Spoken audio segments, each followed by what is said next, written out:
দর্শক, সংবাদপত্রে বাংলাদেশ অনুষ্ঠান থেকে আমি রেজানুর রহমান আপনাদেরকে স্বাগত জানাচ্ছি।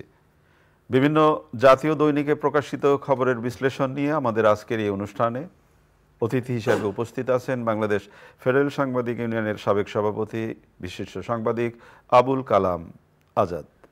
ধন্যবাদ রেজানুর সাহেব, আপনাকে আমন্ত্রণ। আপনাকেও ধন্যবাদ। পত্রপত্রিকায় প্রকাশিত কয়েকটা গুরুত্বপূর্ণ শিরোনাম আমি আপনাকে পড়ে শোনাই, তারপর আলোচনায় যেতে চাই।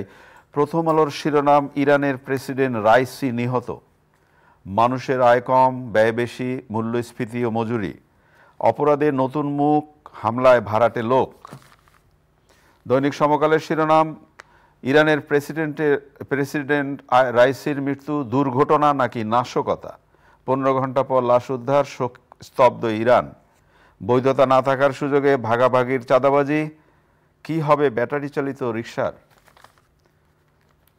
দৈনিক যুগান্তরের শিরোনাম, দুর্ঘটনা ঘিরে ধূম্রজাল, হেলিকপ্টার বিধ্বস্ত, ইরানের প্রেসিডেন্ট ও পররাষ্ট্রমন্ত্রী সহ 9 জনের মৃত্যু, শোকের মাতম ইরান জুড়ে। কালের কণ্ঠের শিরোনাম, প্রেসিডেন্ট রাইসির মৃত্যু দুর্ঘটনা না হত্যা, নিত্যপণ্যের বাজার কঠোর মনিটরিংয়ের নির্দেশ মাননীয় প্রধানমন্ত্রীর। দৈনিক ইত্তেফাকের শিরোনাম, শোকে স্তব্ধ ইরান, প্রেসিডেন্ট পররাষ্ট্রমন্ত্রীর মরদেহ উদ্ধার, মন্ত্রিসভার বৈঠক, মূল বেতনের 50% বিশেষ ভাতা পাবেন সিইসি ইসি। মানবজমিনের শিরোনাম, কাঁদছে ইরান, কপ্টার বিধ্বস্ত হয়ে প্রেসিডেন্ট রাইসির মৃত্যু, 5 দিনের রাষ্ট্রীয় শোক, দুর্ঘটনা ঘিরে রহস্য। বাংলাদেশ প্রতিদিনের শিরোনাম, ইরানের প্রেসিডেন্টের রহস্যময় মৃত্যু। খবরের কাগজের শিরোনাম, ইরানের প্রেসিডেন্ট রাইসি নিহত, দুর্ঘটনা না নাশকতা। দেশ রূপান্তরের শিরোনাম, রাইসির কুয়াশা ঘেরা মৃত্যু, শোক আছে, শঙ্কা নেই। ইনকেলাবের শিরোনাম, ইরানের প্রেসিডেন্ট নিহত।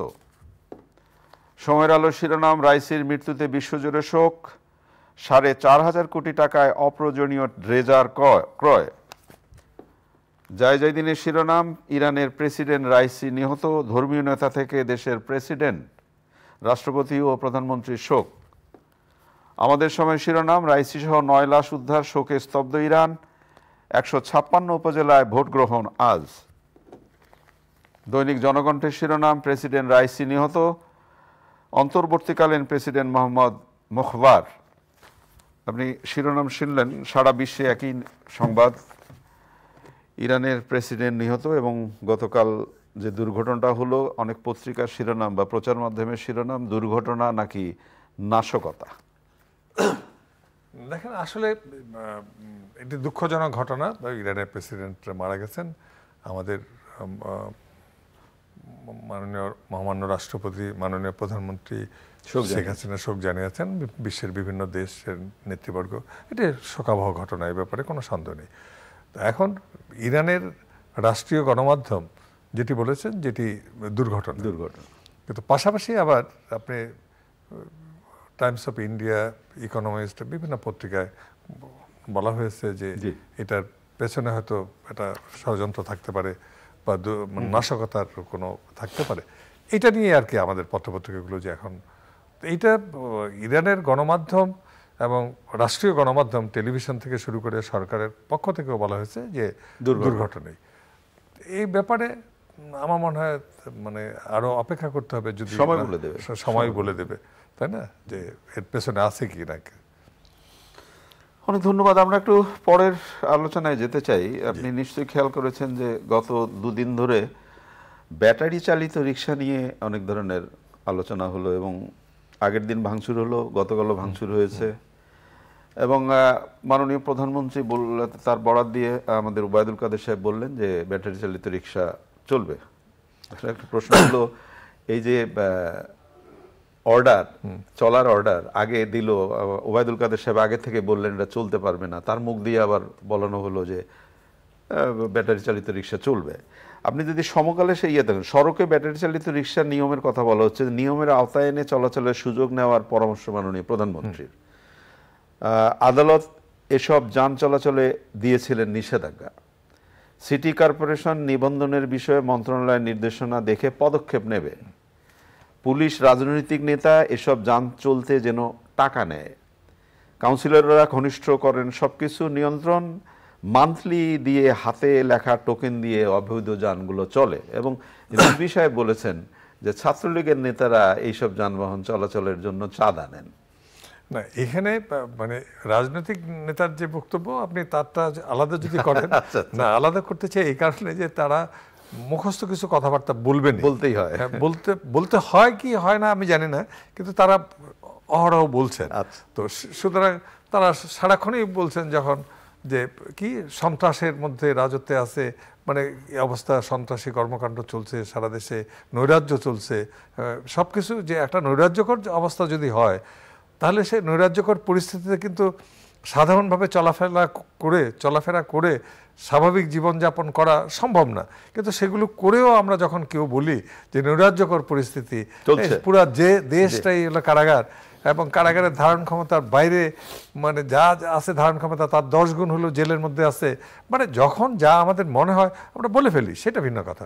গণমাধ্যমেরও সব কথাগুলো যে সব গণমাধ্যম সঠিকভাবে বলেন তা না, কিন্তু সব সময় আমি আবারও বলছি সব গণমাধ্যমের কথা না, গণমাধ্যমের নেতা আমি সেটা বলছি যে আমিও গণমাধ্যমের লোক, গণমাধ্যমের নেতা বাদ দেন, আপনিও গণমাধ্যমের লোক।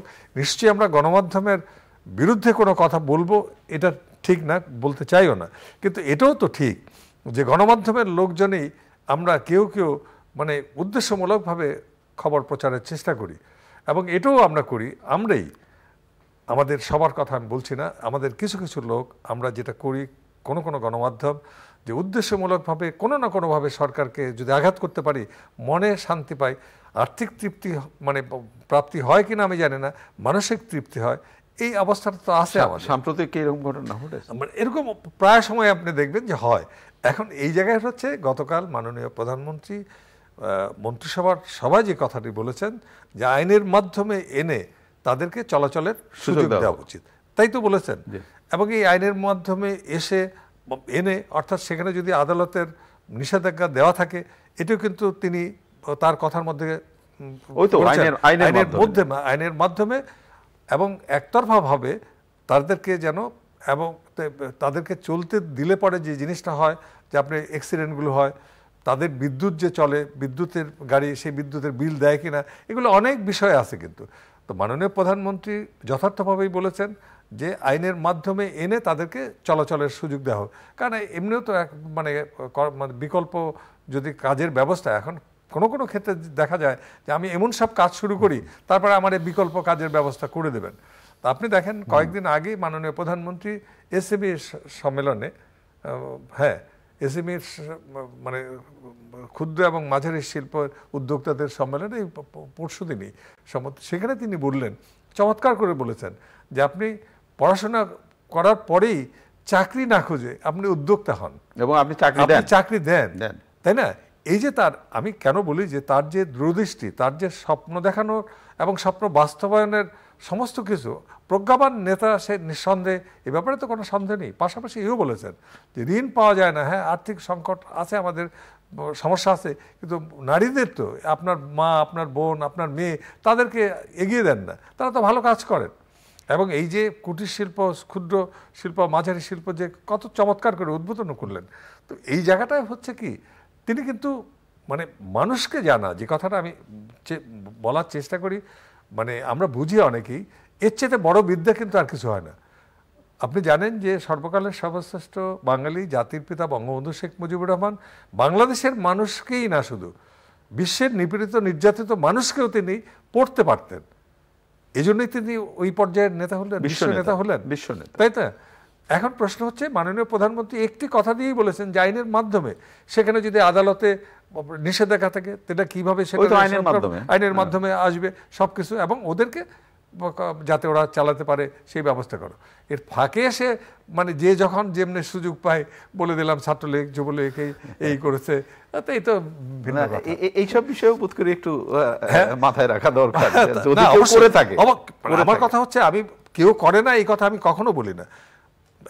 একটি সমাজে 17-18 কোটি মানুষ, ধন্যবাদ, এটা খারাপ মানুষ। অনেক ধন্যবাদ। আমরা একেবারে শেষের দিকে, আজকে দ্বিতীয় দফা ভোট উপজেলার, যে কোনো শতাংশ ভোট পড়লেই খুশি হব আলমগীর হোসেন সাহেব বলেছেন।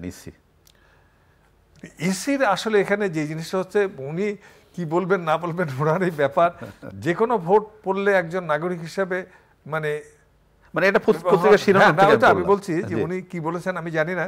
যে কোনো ভোট পড়লেই তিনি খুশি হতেই পারেন, কিন্তু আসলে বেশি ভোট পড়লে যে জিনিসটা উনি ওনার দিক থেকে বলেছেন যে আইনগতভাবে যদি 10 ভোটও পান আপনি, আমি 9 ভোট পাই, তাহলে আপনি পাশ করলেন, বা আরেকজন যদি 11 ভোট পান তিনি পাশ করলেন। এখানে কত ভোট পেলে আইনত এমন তো কোনো কথা নেই। যে জিনিসটা হচ্ছে যে মানে নির্বাচন কমিশনের দায়িত্বটা যেটা হচ্ছে, বারবার আমি বলি, অন্যরাও জানেন যে তাদের সংবিধানে দায়িত্ব দেওয়া আছে, তাদের নির্বাচন পরিচালনার জন্য নির্বাচন কমিশনকে দায়িত্ব দেওয়া আছে, তারা সুষ্ঠু নিরপেক্ষ এবং নিরপেক্ষভাবে সুষ্ঠু সুন্দর নির্বাচন করবেন। সেখানে সরকারের কাছে যা যা চাওয়ার দরকার তারা চাইবেন, আইনশৃঙ্খলা রক্ষাকারী বাহিনীর সহায়তা চাইবেন, প্রশাসনের সহায়তা চাইবেন, সেগুলো পাবেন, না পেলে তারা ব্যবস্থা নেবেন। সেই জায়গায় যাতে সুষ্ঠুভাবে অর্থাৎ সুন্দর সুশৃঙ্খলভাবে সংখ্যামুক্ত অবস্থায় সেই প্রথম পর্যায়ের ভোটটা কিন্তু তারা সুন্দরভাবে করেছেন। আজকে দ্বিতীয় দফা চলছে, আরও 2 দফা আছে। এখন কি পরিমাণ ভোটার আসবেন কি আসবেন না, বেশি আসলেও না কেন, এবং বেশি না আসলেই যে সব যে একটি বিরোধী দলের কথায় আসলো না তা না, কিন্তু রাজনৈতিক দলগুলোর রাজনৈতিক নেতাদের প্রথম এবং প্রধান দায়িত্ব হচ্ছে রাজনীতি যখন করেন বৃহত্তর গণমানুষের জন্য, গণমানুষের কল্যাণের জন্য, আপনি রাজনীতি বর্জন কেন করবেন? আপনি রাজনীতিতে আসবেন, রাজনীতিতে এসে আপনার যোগ্যতা প্রতিষ্ঠা করবেন, আপনার অবস্থান, আপনার যে অবস্থানটাকে আপনি দৃঢ়ভাবে প্রতিষ্ঠা করবেন, এটাই তো স্বাভাবিক। কিন্তু আপনি নির্বাচন করবেন না, আর ভোট কম পড়লে যে পড়লো আর বাকি যা রইলো সব আপনার সমর্থক, এটা এটা এরকম চিন্তা করা অর্থহীন। অনেক ধন্যবাদ। একেবারে শেষের দিকে, ঢাকার অপরাধ জগৎ অবাধে নতুন মুখ, হামলায় ভাড়া খাটে মানুষ। এটা আগেও খাটতো। এটা আইনশৃঙ্খলা রক্ষাকারী বাহিনীর সদস্যদের, আমি সবগুলো র্যাব পুলিশ থেকে শুরু করে আইনশৃঙ্খলা রক্ষাকারী বাহিনীর সংস্থাগুলো, রক্ষাকারী সংস্থাগুলো যথেষ্ট মানে সফলভাবে এগুলো কিন্তু মোকাবিলা করছেন বলে আমরা খবরের কাগজে দেখছি। এই ভাড়া আমরা যখন খুব ছোটবেলা তখনও ভাড়া খাটতো, এই কথা আমরা শুনতামই, কিন্তু এগুলো এখন ধরা হয়, ধরা পড়ে, এটাই হচ্ছে সবচেয়ে বড়। অনেক অনেক ধন্যবাদ আপনাকে। প্রিয় দর্শক, আমরা যে বিষয়গুলো নিয়ে কথা বললাম আপনারা নিশ্চয়ই শুনলেন। ভালো থাকবেন, আগামীকাল নিশ্চয়ই আবার কথা হবে। খোদা হাফেজ।